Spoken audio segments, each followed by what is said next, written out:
What's going on, fishy friends? Rich here, Rich's Fishes. Did you fill out your brackets yet? Alright guys, it's that time of year again. March Madness is upon us. Figured it's a good time for a quick little fish room tour. Alright guys, so it's been a while since we've walked around and really kind of taken a look at all the different tanks. If you haven't hit that subscribe button yet, make sure you do so. Hit that notification icon so you get some updates. Thank you to all my old subscribers. Welcome to all my new subscribers. Here's a quick look at my super filthy 55-gallon, I guess we'll still call it my planted tank. The plants themselves have taken a bit of neglect over the past couple of years. And I got quite a bit of algae forming everywhere in this tank. All over the back glass. That driftwood's getting covered in it. This flower pot over here is swaying in the breeze. Not the most attractive thing. This is a dirt substrate underneath that gravel. At one point in time it was pretty heavily planted. Now it is no longer. Got a bunch of really large angelfish in here. Single big red rainbow fish. I've had that rainbow for quite a while.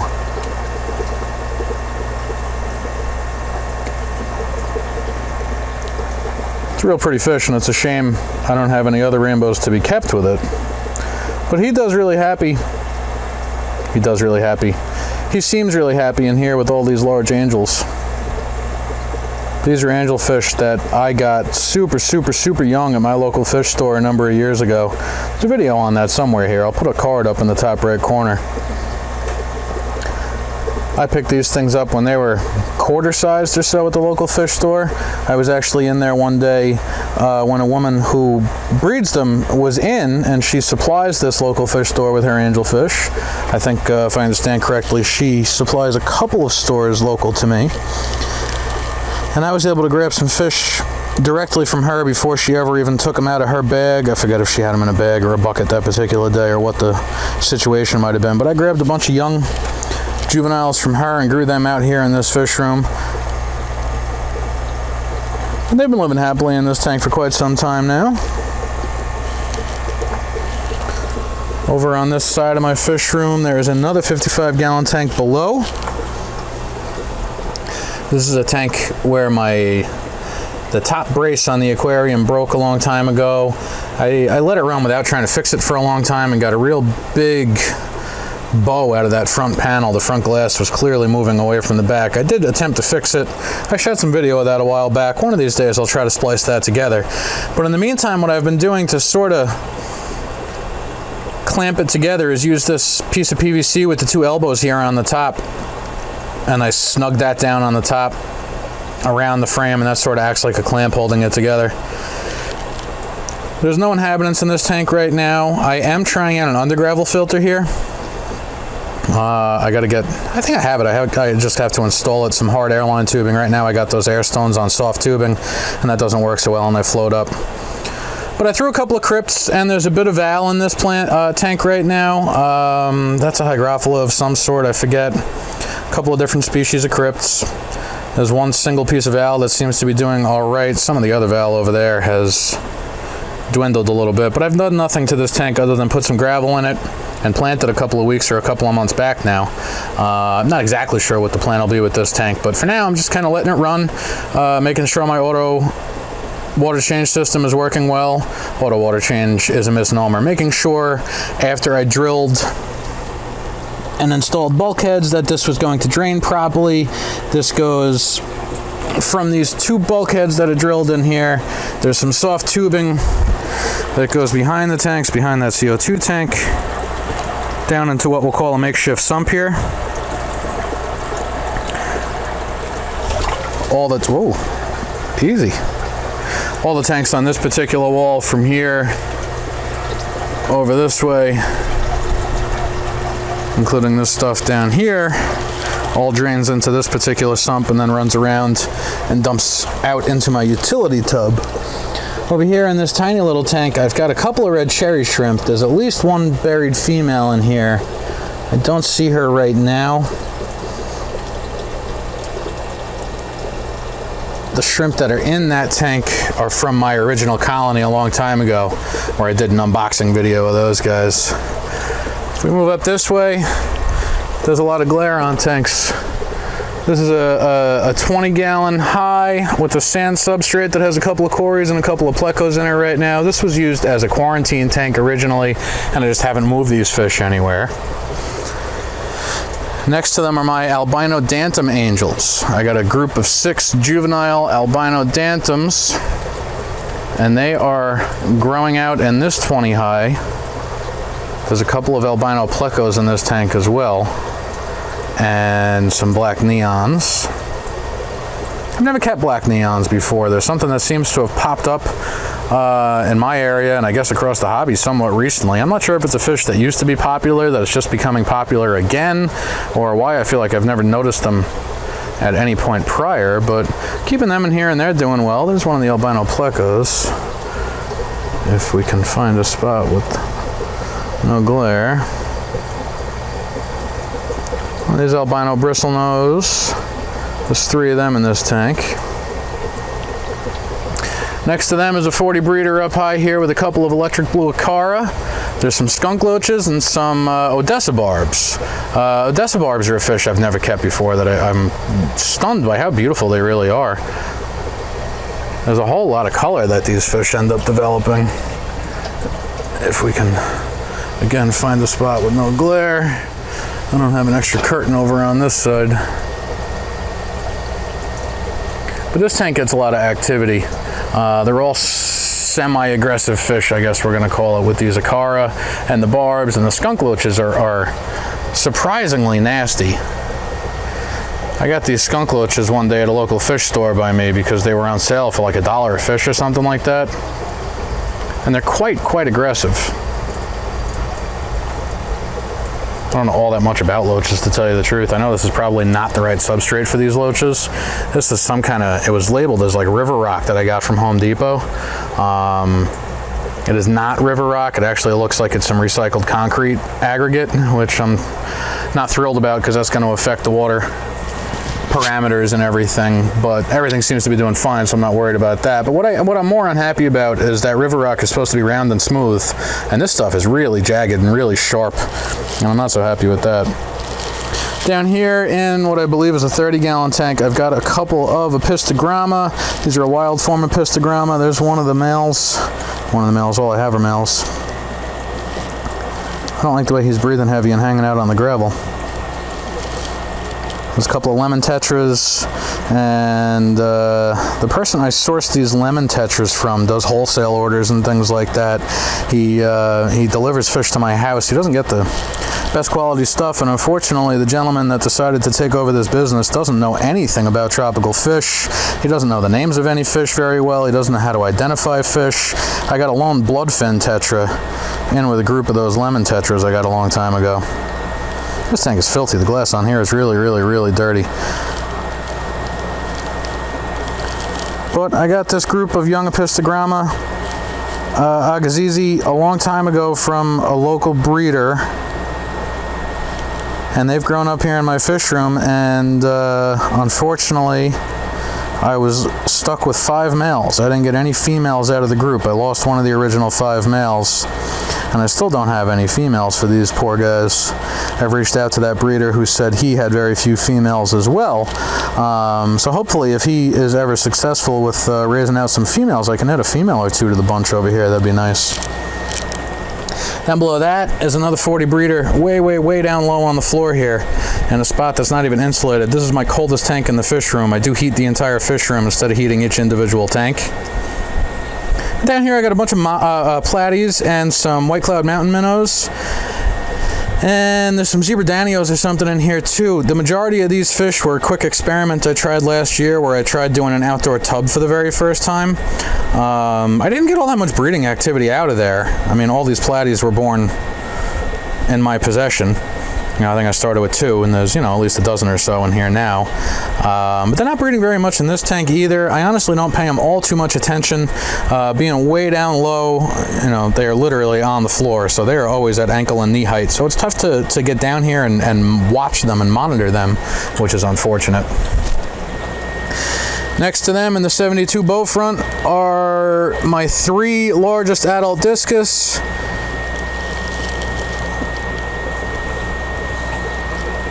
I've neglected this tank. It's covered in algae. I should put some of the plecos down in here. One of these days I might. Coming back over this way, back where we started by the angels, I got another 40 breeder here that has no fish, that's just planted. There's some rock work in the middle, there's some anubias and stuff like that. There's some crypts over there in the side. There's some Marsilea minuta that I had tried to plant throughout the tank. Most of it looks like it's, unfortunately, sort of died off. Kind of hard to film this tank too. There's some bad glare. And it doesn't help that the glass is filthy. Below that, and another 40 breeder, are a couple of my other discus. This is that group of Tiger Turk discus that I got from Myrtle Beach discus. There's also some green Cory cats in here. I've never kept Corys really in the past, and I added them to this tank because I was getting so much waste accumulating in this tank between the discus and what they weren't eating, and the Cory cats have essentially cleaned that up completely for me. It's astonishing how well they do, and it's astonishing that I've never kept them in a discus tank before, because I think they're a great addition and do really, really well to help clean it up. Then over here in the 17-gallon tank, we got a pair of German blue rams. This is my most productive breeding pair right now. These two lay fish for me every 10 days like clockwork.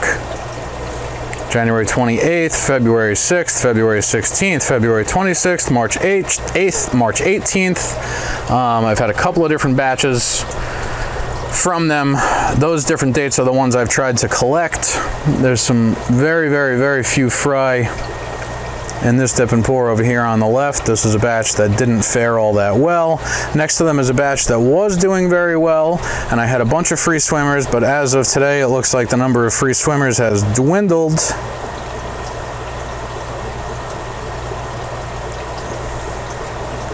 You can see some movement down there in the bottom of the dip and pour. Next to them is another batch of eggs that were just laid approximately 2 days ago that are just turning into wigglers yesterday and today. I'll need to do a water change to make sure that the methylene blue gets removed out of the water. You can see the wigglers kind of bouncing around down on the bottom of the container there.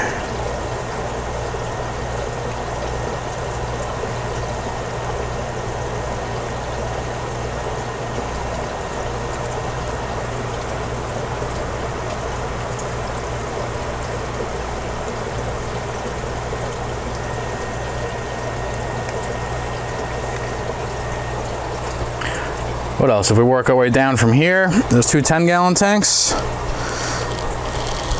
We got Endlers, or I guess suppose they're an Endler guppy hybrid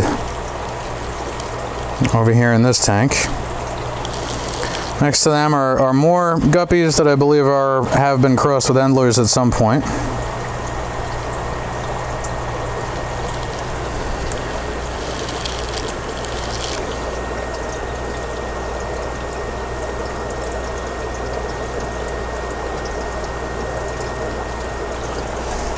Below them are two tanks that are currently getting water changes. Here's how my water changes work. Go to this valve right here, and then it overflows. So I turn that off. I hang these empty dip and pour containers on the front as a reminder that water is running in a tank. So let me take these down as I'm shutting the water off. Back here. Let's see, so on this particular one I have two valves that lead into a drip emitter back there, and this right here. So I have one of these valves at each and every tank, and that's how I've been accomplishing my water changes. Everything overflows out of here where I got these sponges on top of my standpipes. Let's see, I came down here to show the fish in this particular tank. There's more guppies down here in this tank. A lot of algae on the front glass. There's a whole lot of activity in this tank. All the tanks over here on this rack, that's 17-gallon. And the 1, 2, 3, 4, 10 gallons drain into this sump down here, where there are a couple of guppies that have taken a ride through the overflow and are living out their life down here now. They seem to be doing real well. Over here in the 8-gallon cube, there is a single male German blue ram behind a lot of dirty glass. Here's a real pretty fish. I'm hoping to source a couple of more females to add into the mix soon. And we got a 12-gallon long tank over here that's very sparsely planted with a couple of crypts, some blixa and some stuff like that. There's a school of harlequin rasboras up there. Those might be SP rasboras. There's my male apistogramma viejita, and or possibly McMasteri.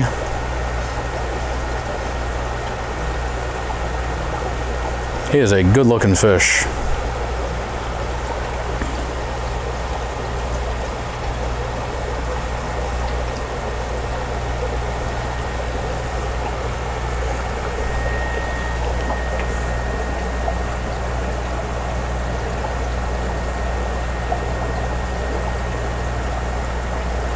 Of course, he's hiding behind the dirtiest spot in the glass.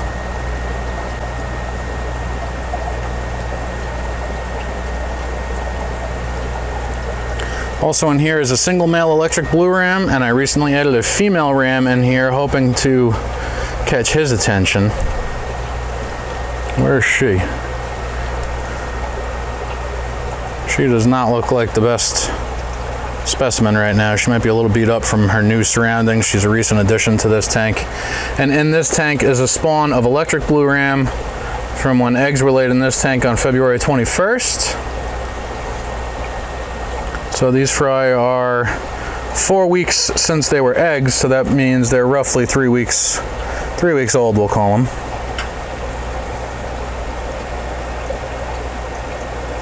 And they're doing very well. Below it is another planted 12-gallon long with a pair of German blue rams. They've laid eggs for me in here once or twice. They recently tried raising out their own batch of fry. They made it to free swimming for about 4 days before all the fry disappeared, unfortunately. But that's okay. I'm pulling eggs out of enough other tanks where I wanted to let these two try on their own.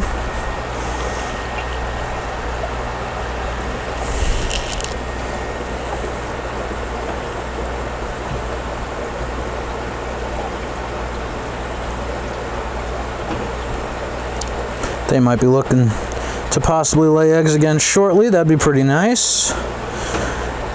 Due to the layout of this particular tank, I can only fit that small saucer in there.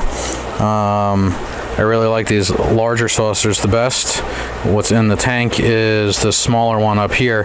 They're very difficult to fit the smaller one into the dip and pour container properly, the way I've been artificially rearing them. Let's see, I'll walk over here and show you what I mean. So these were eggs that were just laid a couple of days ago that are turning into free swimmers yesterday and today. These were eggs that were laid on March 19th. Today is March 21st. And those little saucers are very difficult to lean up like that. And there's a bunch of the wigglers. Oh, excuse me.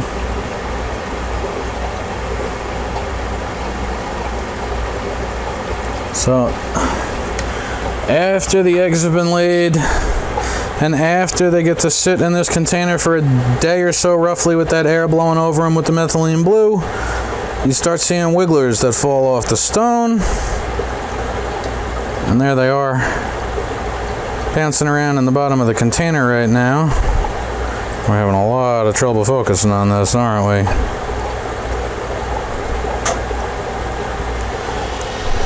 And then shortly after that, you get free swimming fry, of which we got fry in that container. There are some much older fry in this container that you can almost call juveniles.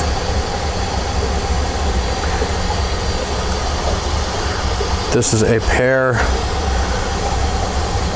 of rams that were spawned by a pair of black rams. So these are rams with the black gene that I'm hoping to start breeding for me.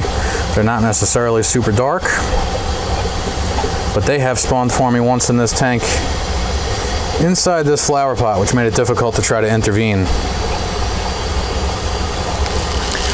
Below them, we got a pair of rams on the right side of this tank.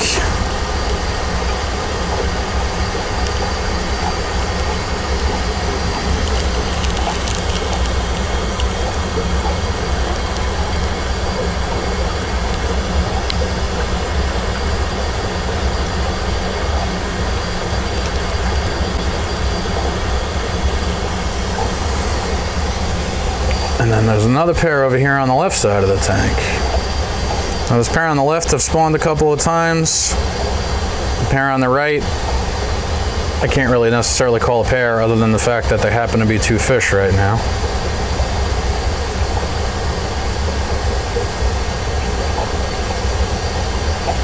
And that's the male, and then there's his female.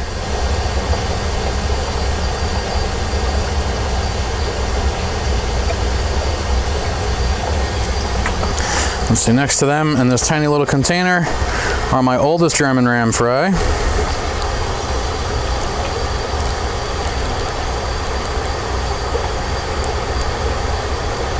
Look at that, that's not fry, that's a juvenile fish.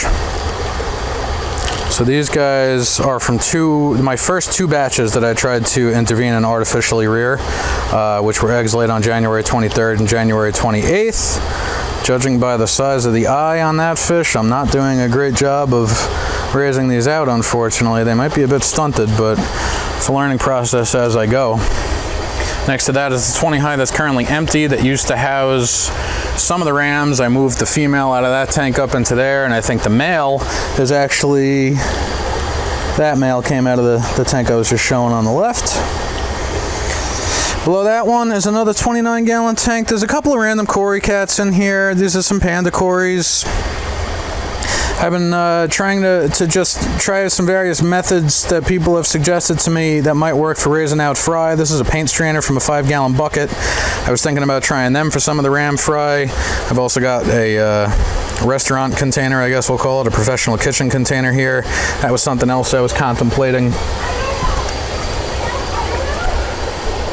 Over this way on this rack are a couple more tanks. We got a 20 long up top, 3 10s in the middle, 3 10s below that, 3 10s below that. Up top in the planted 20 high is a pair of German blue rams that have been breeding for me, not nearly as much as some of the others. We got some ember tetras in there. Those ember tetras are beautiful. And hanging in this tank are various different spawns of German blue ram fry. This is actually fry from gold rams that we're looking at over here in this corner. There is very few remaining survivors out of this particular batch. You can see one's there even if you can't see it. This one next to it is a batch that just became free swimming in the past day or two. You can see all the activity, all the fry bouncing around in the container.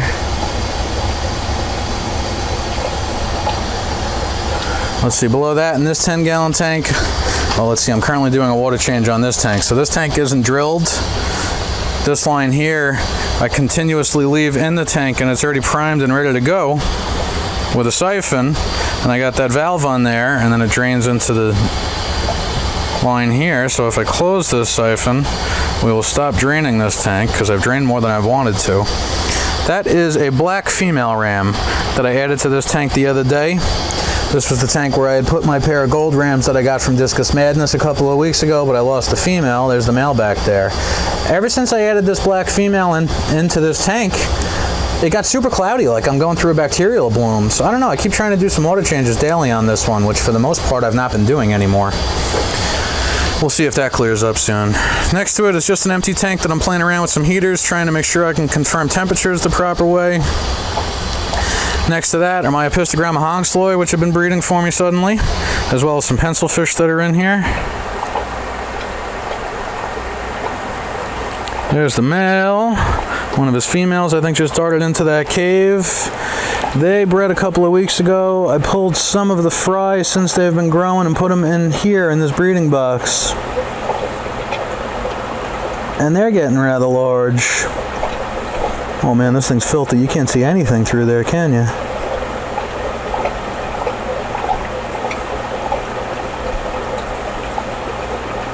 These are just the ones I was able to pull out of the tank. There's at least another 5 or 6 that are still down in there with the parents. And I wouldn't be surprised if one, if not more than one of the females that are in this tank are contemplating breeding again. So there's one of the juveniles that just swam by on the rock. There's the female on the left. I mean, this tank is dirty. There is a lot of detritus in this tank. I do not do big water changes on this tank. There's a dirt substrate. I've got lots of leaf litter. And the apistogramma seem to really like this setup. It looks dirty to the eye, but the water parameters are in check. And everybody loves what's going on in this tank. Below that, we got 3 empty tanks that are awaiting something. Got some cheapo Amazon LED light. Some mosses and things. There's some subwassertang in this tank. Some more moss over there in that tank. And down below that was my daughter's glowfish setup, where there are currently no fish. Next to that is my original colony of red cherry shrimp.